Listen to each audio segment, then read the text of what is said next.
প্রচন্ড গরমে ঘর থেকে বের হলাম। রাত আনুমানিক 12টা। হঠাৎ বাগানের দিক থেকে সম্মিলিত হাসির শব্দ ভেসে এলো। আমার কানের পর্দায় আঘাত হানলো। এ মা, এ কি এত রাতে মেয়েদের হাসি, তাও আবার বাগানে! অতি উৎসাহের খোঁচার আগে পিছে না ভেবে বাগানের দিকে এগোতে থাকলাম। বাঁশবাগানের নিচে এসে দাঁড়ালাম। হাসির শব্দ এখনো আছে, কিন্তু তাহারা কোথায়? ডানে বামে সামনে পিছে কোথাও কেউ নেই। একটু ধমকের সুরেই হাওয়ায় প্রশ্ন ছুড়লাম, এত রাতে বাগানে এসে কোন বজ্জাত মেয়ে হাসে? হ্যাঁ?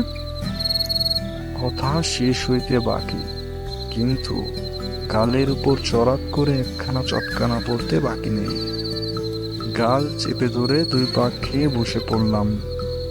ভিমরি খাবো খাবো করেও সৃষ্টিকর্তার অসীম কৃপায় খেতে হলো না।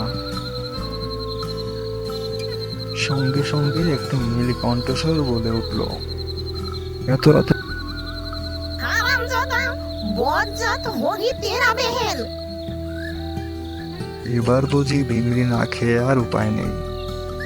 ভূতের মুখে রাম নাম শুনেছি, কিন্তু ভূতের মুখে হিন্দি এই প্রথমবার শুনলাম। এখানে যে পেতনিদের আসর জমেছে তা আমার বুঝতে একটু বাকি নেই। মনে মনে ভাবলাম, এখানে ভীতু হয়ে পড়লে এই বয়সেই বাবলীলার সাঙ্গ হওয়ার সম্ভাবনা আছে। মনে সাহস সঞ্চয় করে বললাম, যে পেতনি আপু, আপনি কি ইন্ডিয়ান পেতনি? আবার খিলখিল করে হেসে মেয়েটি বলে উঠল,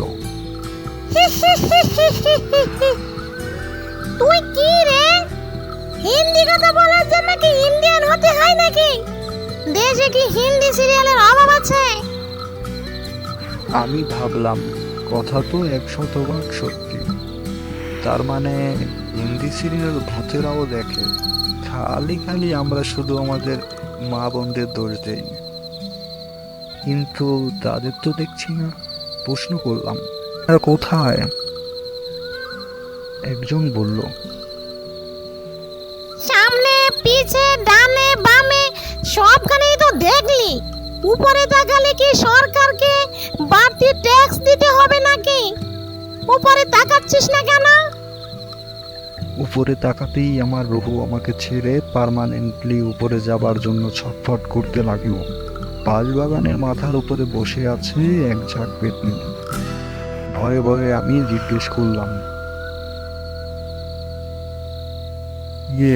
মানে বাঁশবাগানের মাথার উপরে তো চাঁদ ওঠার কথা, আপনারা উঠে বসে আছেন কেন? আমার কথা শুনে সবগুলো পেতনি খিলখিল করে হেসে উঠল। তারপর একজন বলল,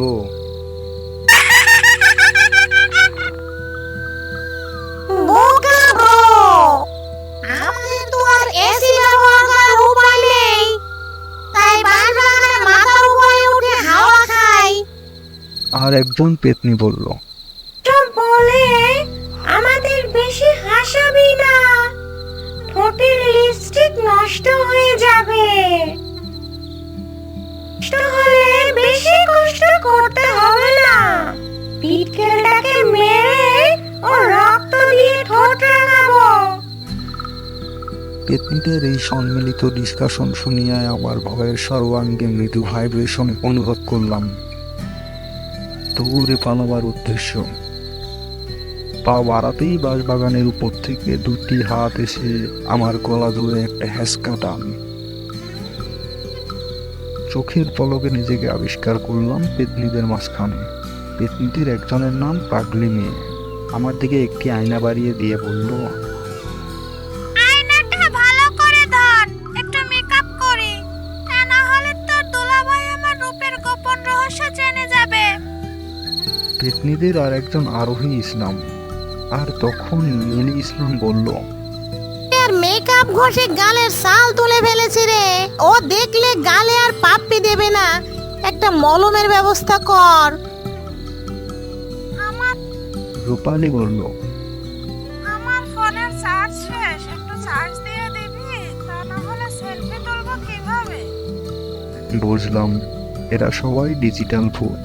আমি বললাম, আবার প্রেমিকও আছে? একজন বলল, মানুষ থাকতে আমাদের ভালোবাসা 100% সত্যি ছিল বলেই মৃত্যুর পরে চুটিয়ে প্রেম করছি।